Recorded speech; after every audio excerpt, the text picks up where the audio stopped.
విజయ్, వచ్చాను సార్. శంకర్, వచ్చాను సార్. రవికృష్ణ, వచ్చాను సార్. వెంకటేష్. వచ్చాను సార్. ఆ ఇవాళ నేను లెక్కల సబ్జెక్ట్ స్టార్ట్ చేస్తాను. ఏం సబ్జెక్ట్? లెక్కలు. రేయ్, అన్నదమ్ములు ఇద్దరు ఒక చోట కూర్చున్నారంటే నువ్వు వెళ్ళు, నువ్వు ఇట్రా.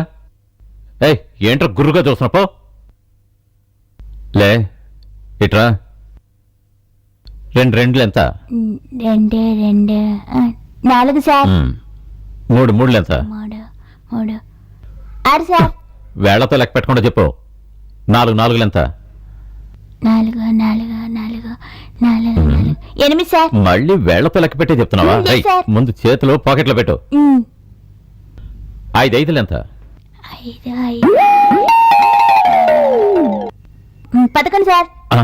రేయ్, వేళ్లను మాత్రం లెక్క పెట్టి చెప్పరా. వేళ్ళు మాత్రమేనా? అయితే 10 సార్.